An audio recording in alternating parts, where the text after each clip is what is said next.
I think overall experience की अगर बात करें तो एक्सपीरियंस तो कमाल का है, क्योंकि पहली बात यह है कि कैरेक्टर बहुत अच्छा है। The first and most important thing, character बड़ा कमाल का है, प्लस हमारे डायरेक्टर बड़े कमाल के हैं। तो अगर डायरेक्टर अच्छा मिल जाता है तो बाकी सब चीज़ें ऑलमोस्ट सॉर्ट हो ही जाती हैं।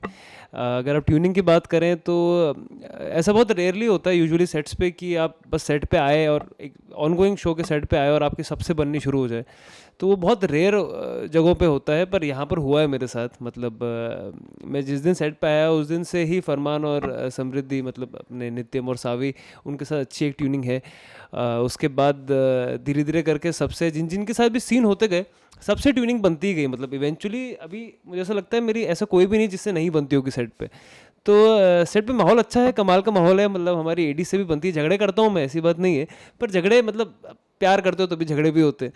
तो उतनी ट्यूनिंग हो गई है, मतलब ऑलरेडी एक महीने में इतनी ट्यूनिंग हो गई है कि झगड़े भी कर लेते हैं, प्यार भी कर लेते हैं। तो इंटरेस्टिंग है, मज़ेदार है। आई थिंक मतलब उतना एग्रेसिव इंसान नहीं है वो, पर सिचुएशन ऐसी क्रिएट हो गई कि उसका जो जो गुस्सा है वो बाहर आ गया। मतलब वो जो भी कर रहा है, जब से वो शो में आया है, वो जो भी करता है, अगर वो किसी की मदद करता है या किसी को कुछ बोलता है, वो सब कुछ सावी से रिलेटेड होता है। मतलब उसके लिए सबसे इम्पोर्टेंट जो इंसान है अभी यहाँ पर, वो है सावी गोयल। तो अगर सावी गोयल को कुछ हो जाएगा तो फिर मानव कंट्रोल नहीं कर सकता। तो ऐसी ही सिचुएशन है, सावी को चाकू लग गया है और मानव का ये कहना है कि अगर नित्यम ने ध्यान रखा होता है, क्योंकि नित्यम को पहले से इन्फॉर्म कर दिया था कि अगर उसने ध्यान रखा होता तो सावी की ये हालत नहीं होती। इसलिए वो कॉलर पकड़ता है, इसीलिए उसको गुस्सा भी आ रहा है। तो मतलब ऐसी सी बात है। अगर ये आगे कहाँ लेके जाएगा कहानी, अभी भी वही है। मतलब जैसे शुरुआत में था कि मानव जो है वो क्यूपिड की तरह आया है। मानव खुद की चीज़ें कर रहा है, ऐसी बात नहीं है, खुद की चीज़ें करता रहेगा, पर उसके वजह से नित्यम और सावी की जो दूरियां हैं वो कम होती रहेंगी। सबसे इंपॉर्टेंटली नित्यम की जेलेसी जो है उसकी वजह से बाहर आई। अब आप धीरे धीरे देख रहे होंगे कि जेलेसी के बाद उसका थोड़ा सा पॉजिटिवनेस भी बाहर आ रहा है। थोड़ा सा पॉजिटिव है नित्यम सावी को लेकर, जो पहले नहीं था। वो सब इसलिए हुआ है क्योंकि सावी सॉरी मानव अब सीन में आ गया सावी के साथ। तो मानव को देख के नित्यम को काफ़ी कुछ रियलाइज़ हो रहा है। तो उसी डायरेक्शन में आगे कहानी जाएगी। धीरे धीरे जो भी मानव कर रहा है उससे इवेंचुअली सावी और नित्यम साथ में ही आएंगे। देखिए तो ग्राफ ऐसा है, अगर आप स्टोरी के ग्राफ के हिसाब से देखें तो हाँ, मतलब स्टोरी के ग्राफ के हिसाब से मानव जो है वो आया ही शो में इसलिए है क्योंकि नित्यम और सावी बहुत समय से एक साथ नहीं है। सावी बहुत कुछ फील करती है उसके लिए, नित्यम भी करता है, पर वो समझ ही नहीं पाया कभी। तो उसको समझाने के लिए मानव कैरेक्टर की एंट्री हुई है। अगर हम मानव की पर्सनली बात करें तो मानव पसंद करता है सावी को, क्योंकि वो इतना सब कुछ जो करता आ रहा है, कुछ तो है सावी के लिए, उसके दिमाग में, उसके दिल में कुछ तो है। किसी ज़माने में उसे पसंद भी करता था, जब वो बचपन में मतलब पसंद करता था उसको। तो अब ये नहीं बोल सकते कि वो कुछ फील नहीं करता सावी के लिए। अगर इतना सब कुछ करता है तो केयर तो है ही, डेफिनेटली बहुत केयर है, एज अ फ्रेंड भी है। और किसी ज़माने में पसंद भी करता था, तो उस चीज़ का मिक्सचर हो गया। सोनम ने थोड़ी सी आग और लगा दी है। तो हाँ, मतलब इसलिए वो बातें आगे बढ़ा रहा है, कुछ प्रपोज भी करने की कोशिश कर रहा है। पर स्टोरी ग्राफ के हिसाब से अगर बात करें तो वो क्यूपिड ही है। नहीं नहीं, आई एम ग्रेटफुल कि लोग पहली बात तो देख रहे हैं, ऊपर से लोग पसंद कर रहे हैं।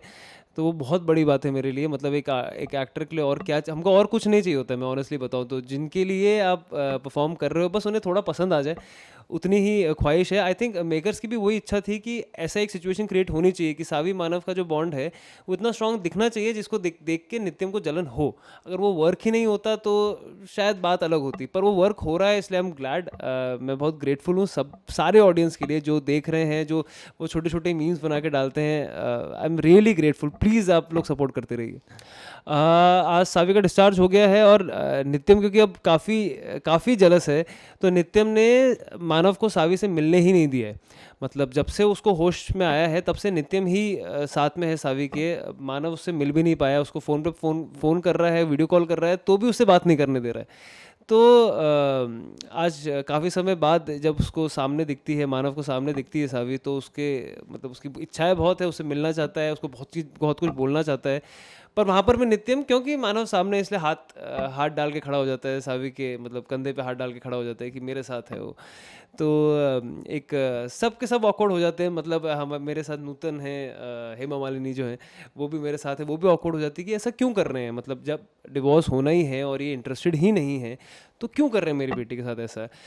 सावी को तो अच्छा लग रहा है ओवरऑल, अगर आप देखा जाओ तो सावी तो यही चाहती है, सावी सावी बहुत प्यार करती है नित्यम से, और वो यही चाहती है कि नित्यम से जो वो देती है नित्यम को, मतलब इतना प्यार देती है नित्यम को, उससे भी वापस उतना प्यार मिले। तो हाँ, मतलब ऐसी सी एक ऑकवर्ड सिचुएशन है, ये कुछ एक्सपेक्ट कर रहा है मानव, नूतन को कुछ अलग लग रहा है कि नित्यम क्यों कर रहा है ऐसा, नित्यम जलन में कर रहा है, और सावी सावी खुश है, जो कुछ भी हो रहा है उससे सावी खुश है। तो एक ऐसे सा ऑकवर्ड सा सिचुएशन है। नित्यम उसको घर लेके गया है वापस से, और मानव उदास है इस बात से कि वो उसको घर लेके चला गया, इसको बोलने का भी मौका नहीं मिल रहा है, मिलने का भी मौका नहीं मिल रहा है। नहीं मतलब सबसे इम्पोर्टेंट चीज़ ये है, देखिए हम लोग एक्टर्स हैं और हम एक स्टोरी का हिस्सा हैं। उस स्टोरी को जो डायरेक्शन है, मतलब जो जिसकी जो स्टोरी कहाँ जानी चाहिए, कैसी दिखनी चाहिए, वो सब डायरेक्टर के हाथ में होता है। तो इवेंचुअली कॉल डायरेक्टर का है। मुझे तो बहुत कुछ लगता रहता है, मुझे तो हम तो स्टोरी का सिर्फ एक छोटा हिस्सा है, मतलब एक्टर सिर्फ एक छोटा हिस्सा होते हैं। स्टोरी कहाँ लेके जानी है, कैसे लेके जानी है, वो डायरेक्टर के हाथ में होता है, वो राइटर्स के हाथ में होता है। तो अगर आपको डायरेक्टर से ओके मिल रहा है तो मतलब वो ओके है, वरना डायरेक्टर हमारे वो ध्यान रखते हैं, वो एक एक चीज़ चेक करते हैं, वो ओके नहीं करते। पर मी एज एन एक्टर मुझे थोड़ा लगता ही रहता है मैं इससे भी अच्छा कर सकता था, वो लाइन उतनी अच्छी नहीं हुई, ये लाइन उतनी अच्छी नहीं हुई, तो मुझे तो हर सीन में कुछ ना कुछ दिक्कत होती है। तो सर भी अभी आके मुझे वही कह रहे थे कि तू क्यों करता है हर बार चिड़चिड़ क्यों करता है। मैंने कहा सर वो अच्छा नहीं हुआ, कि अच्छा हुआ, अच्छा नहीं हुआ होता तो मैं बोल देता ना तुझे। तो ये चलता रहता है मेरा सेट पे, मुझे लगता है मुझे हर सीन में ऐसा कुछ ना कुछ लगता है कि मैं कुछ मिस कर गया हूँ। पर आई थिंक वैसे ही होता है, मतलब हर बार ऐसा ही होता है। अगर परफेक्ट आपको लगने लग गया तो कहीं मौका ही नहीं बचता कुछ और बेहतर बेहतर करने का। तो मेरी कोशिश वही है, बस जितना कर रहा हूँ उससे बेहतर करता रहूँ, हर बार बेटर होता रहे। सबसे पहली बात तो थैंक यू वेरी मच, आप लोग रेगुलरली इतना सपोर्ट कर रहे हैं, जैसे छोटे छोटे मीम्स बनाते हैं, उससे हमें एक्चुअली बहुत प्रोत्साहन मिलता है कि हम जो कर रहे हैं वो पसंद आ रहा है लोगों को। तो प्लीज़ सपोर्ट करते रहिए। और एक और चीज़ कि हमारा शो जो है वो अब 6:30 नहीं 6 बजे आता है। तो जितने लोग 6:30 देखते थे, प्लीज़ आप 6 बजे भी देखिए, और जो लोग नहीं देखते वो भी 6 बजे देखिए। तो yes, please keep supporting us. हम पूरी कोशिश करेंगे कि हम आपको जितना एंटरटेन कर रहे हैं उससे थोड़ा सा ज़्यादा एंटरटेन करते रहे। हाय, मैं हूँ ऋषि सक्सेना और आप मुझे देख रहे हैं ग्लिटर एंड ग्लैमर पे।